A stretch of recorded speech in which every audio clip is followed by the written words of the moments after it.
Good morning and welcome back. Mr. Parker here live from my house for today's social emotional lesson.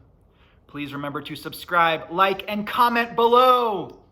Remember, this whole week is Coping Skills Week. So in our last lesson, we did some yoga. I hope you got a chance to meditate, do some stretching, and practice some fun yoga poses. Today, we're going to be talking about self-talk. So a lot of times we have these positive and negative voices in our heads, okay? Maybe you're working on something really hard and this voice comes out and it's like, you can't do it, you're not good enough. Okay, that's one of those negative voices. And we're gonna use some words from the Zones of Regulation curriculum today. We're gonna call that our inner critic, the negative voices. When we have kind words and positive things come out, we're gonna call that our inner coach. So have you ever been doing something and you say to yourself, I got this, I can do it?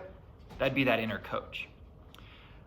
We have coaches who their biggest purpose is to really build us up and show us that if we put in the work, we can achieve anything we put our minds to. And so that's why we're going to call it our inner coach. It's like our coach inside our heads. Critics, on the other hand, are people who constantly put us down. They don't want us to succeed, and they're pretty negative and say mean words. So those mean voices in your head, we're going to call our inner critic, okay?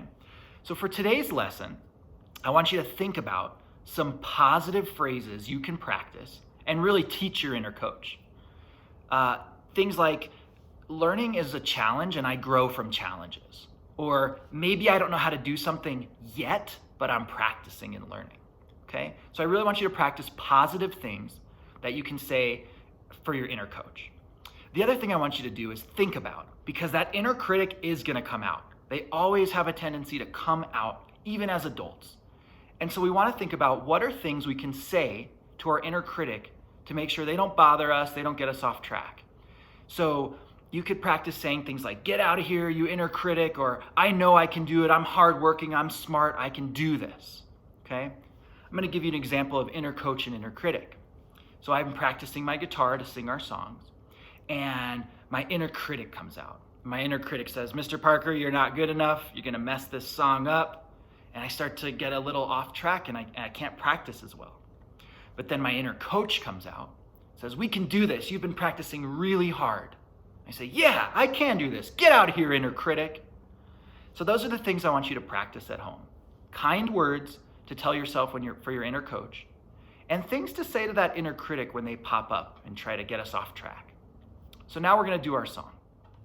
I'm gonna talk to myself to figure out my problems. Inner coach is helping, together we can solve them. Kind words in the back of my head, maybe I can't do it, at least not yet. My positive thoughts are gonna help me through. I can do it, and you can too. Tell yourself that you can handle it, don't give up. No, don't ever quit. Inner coach is here to help you through. Kind words in the back of my head. So for homework, I want you to practice positive things you can tell yourself, because that inner coach will prevail. And that inner critic will come up sometimes, and we have to figure out how to defeat him. I'll see you next time. Bye.